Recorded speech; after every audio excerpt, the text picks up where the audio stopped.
21 मार्च के बाद पूरे देश में कोरोना महामारी के बाद जो स्थिति उत्पन्न हुई, जिसमें सरकार ने यह घोषणा किया कि पूरे देश में कंप्लीट लॉकडाउन रहेगी। उसके बाद पूरे देश में तरह तरह की जो चीज़ें हैं वो निकल के आई। बहुत सारे कानून में बदलाव हुए, बहुत सारे नए ऑर्डिनेंस जो है गवर्नमेंट समय समय पे निकाली कि क्या परिवर्तन करना है, क्या ज़रूरत है इसकी। और अभी एक जो लेबर लॉज़ के ऊपर जो राज्य सरकारों ने अपने अपने स्तर से नोटिफिकेशंस निकाले, उसके बाद लोगों में एक सवाल उठने लगा कि क्या एक तो लोगों की नौकरी जा रही है लॉकडाउन के बाद, और दूसरी तरफ सरकारें जो है अपने लेबर लॉज़ को सस्पेंड कर रही है। मैं पहले आपको बता दूं कि लेबर लॉज़ को जो सस्पेंड किया गया है, इसमें थोड़ी सी कन्फ्यूज़न है लोगों को कि इस जो सस्पेंशन है लेबर लॉज़ की, इसमें क्या किया गया है आखिर।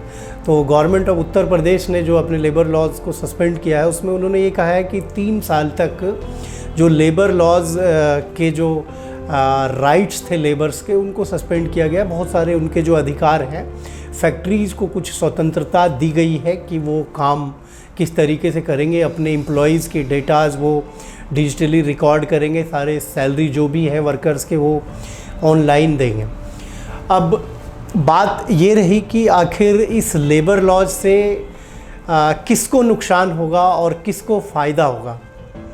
तो आप एक सिंपल भाषा में मैं समझाना चाहूँगा कि इससे ज़्यादा लेबर को नुकसान है, क्योंकि इंडस्ट्रीज़ जो है उनके अपने एक सिस्टम है काम करने के, और अनऑर्गेनाइज्ड बहुत लेबर्स होते हैं जो डेली वेजेस पे कॉन्ट्रैक्ट पे फैक्ट्रियों पे काम करते हैं, जिनको थर्ड पार्टी हायर करती है।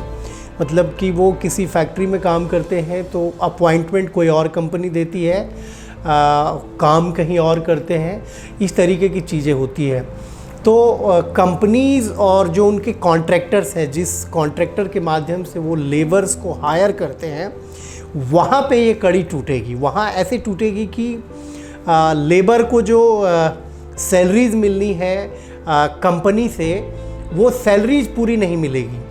पहले तो कंपनी फिनेंशियल डिस्ट्रेस की बात कर रही है। बहुत सारे कंपनियों ने लॉकडाउन के बाद यह कहना शुरू कर दिया, भारत के प्रधानमंत्री के लाख कोशिशों के बाद, कि आप उनको सैलरी दीजिए, आप उनकी सैलरी नहीं काटेंगे। कई कंपनियों ने तो अपने एम्प्लॉयज़ को ये कह दिया कि मैं आप लोगों को 1 महीने की सैलरी दे सकता हूँ, दूसरे महीने से सबने मना कर दिया। तो जो इसमें सबसे इम्पॉर्टेंट चीज़ है कि कड़ी आखिर कहाँ टूटेगी और कहाँ पे मज़दूरों का और वर्कर्स का शोषण होगा। बड़ी बड़ी कंपनियां खुद से हायर नहीं करती है, वो डायरेक्ट एम्प्लॉय को नहीं रखती है, वो किसी थर्ड पार्टी को कॉन्ट्रैक्ट दे देती है कि आपको मेरे यहाँ इतने एम्प्लॉयज़, चाहे आईटी सेक्टर की हो, चाहे उनके फिनेंशियल सेक्टर के हो, चाहे उनके सपोर्टिंग स्टाफ्स हो, तो हर सेगमेंट को वो किसी कॉन्ट्रैक्टर को दे देते हैं, और वो कॉन्ट्रैक्टर कंपनी से अपना एग्रीमेंट करके फिर एम्प्लॉई और कॉन्ट्रैक्टर के बीच में अलग एग्रीमेंट होता है। तो कंपनी अगर कहेगी कि फिनेंशियल डिस्ट्रेस में है, तो कंपनी कॉन्ट्रैक्टर को पैसे नहीं देगी, कॉन्ट्रैक्टर एम्प्लॉयज़ को पैसे नहीं देंगे, और यहाँ से ये कड़ी टूटेगी और शोषण एम्प्लॉयज़ का यहाँ से बढ़ेगा, उनकी नौकरियाँ जाएगी। और अब जब सरकार ने कह दिया कि लेबर लॉज को सस्पेंड करते हैं, उसमें अमेंडमेंट कर दिया, पंजाब ने कर दिया, हरियाणा गवर्नमेंट ने कर दिया, उत्तराखंड गवर्नमेंट ने कर दिया, मध्य प्रदेश गवर्नमेंट ने अपने जो लेबर लॉज है, जो एम्प्लॉयज़, जो वर्कर्स के राइट है, उसमें जो परिवर्तन किए।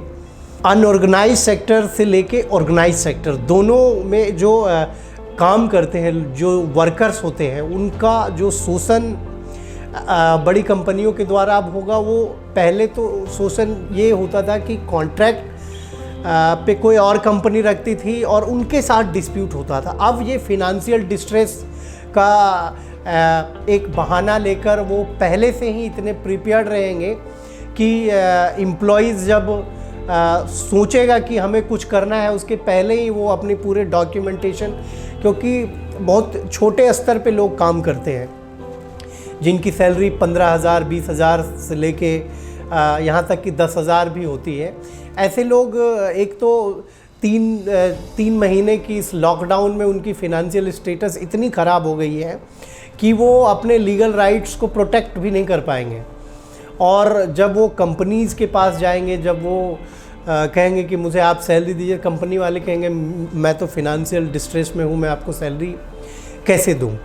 फिर उनके पास अल्टीमेट जो एक राइट है कि वो अब लेबर कमिश्नर के पास जाते थे, अब वो राइट तो सस्पेंड हो गई है, तो वो आखिर कहाँ जाएंगे। और लेबर्स के पास ऑप्शन ज़ीरो हो गया, उनके पास अब ये ऑप्शन रहा नहीं कि आप जाके क्लेम करेंगे। जो इंडस्ट्रियल डिस्प्यूट एक्ट है और जो हमारा कॉन्स्टिट्यूशन ऑफ इंडिया है, कॉन्स्टिट्यूशन ऑफ इंडिया में क्लियरली आर्टिकल 15, 19 में 21 में इन सब चीज़ों के बारे में क्लियरली बताया गया वो कि जो लेबर्स के राइट हैं, जो इंडिविजुअल्स के राइट हैं, जो सिटीजन के राइट हैं, वो प्रॉपर एक्सप्लेन किए हुए हैं कि उनके क्या राइट्स हैं। तो अब उनके फंडामेंटल राइट्स के वायलेशन होंगे।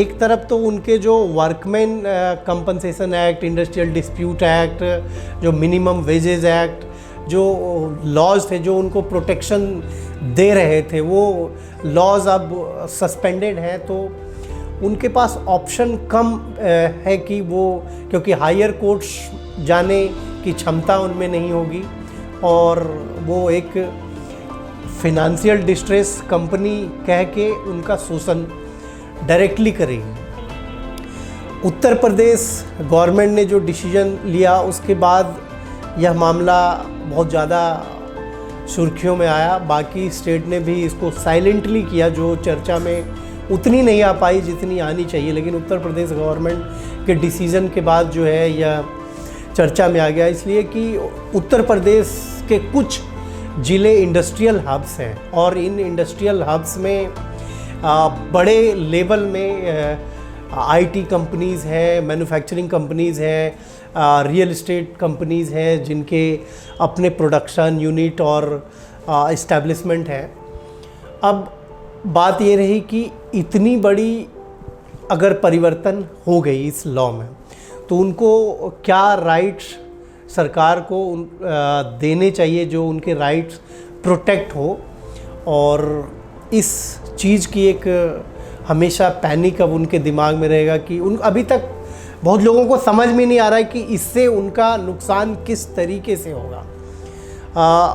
अगर लेबर लॉ को सस्पेंड कर दिया तो आप क्लेम नहीं कर पाएंगे कि हमें सैलरी दीजिए, और जब आप जो क्लेम करने वाली अथॉरिटी है, जहां आप क्लेम करें, वो अथॉरिटी आपकी बात ही नहीं सुनेगी तो आप कहां जाएंगे। तो एक तरीके से इस जो स्टेट गवर्नमेंट्स के डिसीजन है, इसमें ज़्यादातर आप देखें तो जो वर्कमैन, जो एम्प्लॉयज़ हैं, उनके शोषण ज़्यादा होंगे और फिनेंशियल डिस्ट्रेस बहाना होगा, कंपनियां कुछ और करेगी और इसी को हथियार बना के मास लेवल पे लोगों को निकालेंगे। मैंने ये भी कुछ खबरें देखी कि कुछ कंपनियों ने लोगों को निकालना भी शुरू कर दिया।